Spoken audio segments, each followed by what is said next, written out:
All right, so you guys requested a deep dive into the Black Mafia family, the BMF.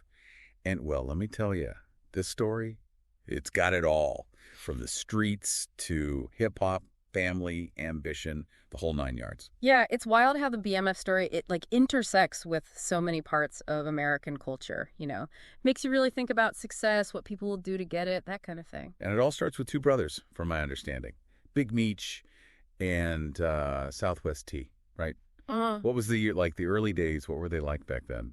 Picture Detroit, late 80s, not a lot of opportunity, especially for, young black men. Right. Big Meech and Southwest T, they're just teenagers then. And they start out, well, like a lot of kids in their situation, hustling, slinging $50 bags of cocaine, just trying to get by. Makes sense. But they had this ambition, this vision that went way beyond those street corners. So how'd they go from, street level to running the whole empire, making millions? That doesn't just happen overnight. It was a process, for sure. Street smarts, business sense, they had both.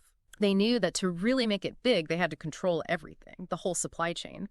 That meant connecting directly with the cartels in Mexico. And that's where Southwest T, he really shined. He was always the more cautious one. So he was the logistics guy, making sure the product is moving smoothly. Exactly. Efficiency, keeping a low profile, that was his thing, especially as they started expanding across state lines, Across state lines, how far did their operation actually reach? By the early 2000s, they were coast to coast, man. Yeah. From California all the way to Alabama, Tennessee, everywhere in between, always making sure there was never a shortage of, supply to meet the demand. Wow.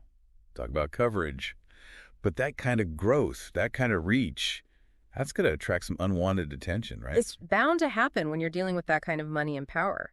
The DEA, they had been watching for years, and they had a ton of information, wiretaps, over 900 pages worth of transcribed conversations. Wait, 900 pages of wiretaps? That's not just a little snooping around. Was that, the key to their downfall or what? It definitely played a huge role, yeah. Imagine every deal, every worry, every struggle for power, all those inner workings of the BMF just laid out. But here's the thing, those wiretaps, they also showed how Big Meech and Southwest T, they were drifting apart. And that right there was a big part of their downfall, too. Okay, now you've got me curious. What was the rift about? Were their personalities just that different? You could say that. I mean, Big Meech, he loved the attention, the flashy lifestyle, all that came with the money. Moved to Atlanta, got really into the hip-hop scene, partying, hanging with celebrities, you name it. And Southwest T, he was cool with, staying out of the spotlight. Southwest T, he was all business, always. He knew the risks, saw how his brother lived as a liability, thought it was drawing too much attention. You see this all the time, the clash between wanting to be known and needing to stay hidden. Classic story. And it wasn't just a personal thing.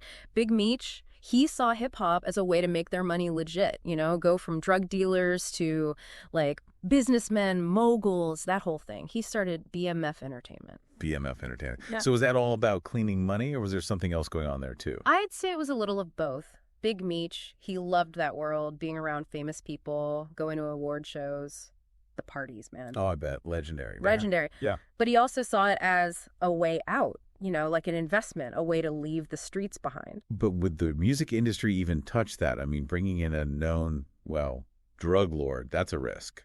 True, but those lines between hip-hop and the streets, they've always been kind of blurry, Right. For some artists, being down with the BMF, it gave them street cred, plus the money, the connections. Hard to say no to that. I guess so. But the DEA's watching. Seems like a bad idea. For some, the payoff was worth it. Big Meech, he wasn't just offering money. He was offering a lifestyle most people could only dream of, Private jets, parties with celebrities, that kind of thing can boost a career real quick. He even got one of their artists, Blue Da Vinci, a Source Award nomination. Hold on, a Source Award? That's what, like the Oscars for hip-hop? Back then, yeah, pretty much. Put Blue Da Vinci on the map. And for Big Meech, it was proof that he could make it in both worlds. But it didn't last, did it? Nah. Because the feds caught up. Was it Big Meech's lifestyle, like all that flash? It was a lot of things. The DEA, they'd been building their case for a while, and those wiretaps, they gave them everything they needed.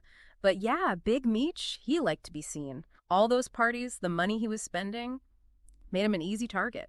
So the thing he wanted, the fame, it brought him down. Kind of ironic when you think about it. That's the game, man. The higher you climb, the harder you fall. What happened when the feds moved in? 2005. Big bust. Big Meech, Southwest T, they both got hit with 30 years. 30 years. That's it, right? BMF is done. That's what everyone thought. Until, well, last month, Big Meech, he got out. Whoa. After all that time. Yeah. Must have been surreal. Totally. I mean, the world's a different place now. Imagine being locked up for almost 20 years. Everything's changed, technology, everything. And now he's got to figure out who he is. Yeah. Right? With everyone knowing him as, well, the head of a drug empire. Has he, tried to stay out of the public eye? It seems like he's doing the opposite. Big on Instagram, posting all the time, motivational stuff, even talking about the past. Interesting. So he's trying to, control how people see him.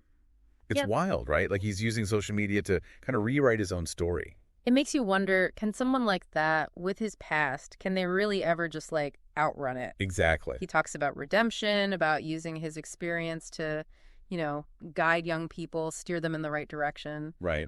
But, I mean, it's one thing to say it, another to actually live it. True that. And it's not just about him. Right. The whole BMF thing, it says something about us, about our society. If you get this group, they come from nothing, they fight their way up in a system that's, not exactly fair. Not at all. And they achieve their own version of the American dream, just, a pretty messed up version. Makes you think about what that dream even means, Is it really possible for everyone?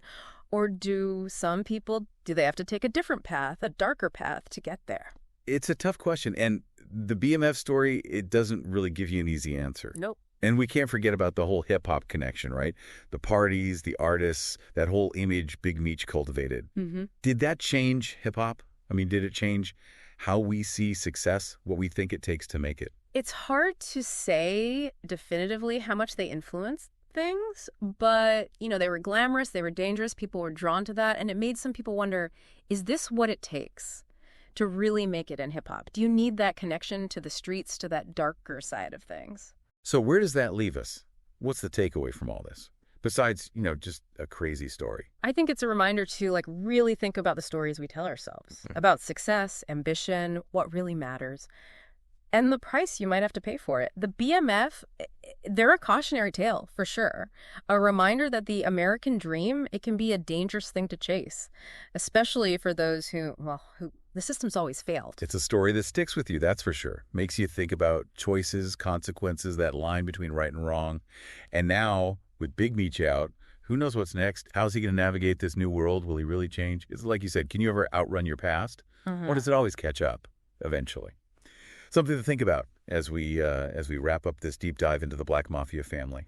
Today is your lucky day. Today is the day that our $3 website works for you, paying you directly to your PayPal daily. Imagine $3 ongoing continuous payments to your PayPal account. Imagine falling asleep and waking up to $300 in your PayPal account. How would this make you feel? How could this help you? What bills could you pay? What kind of fun could you have? What does that retirement look like now?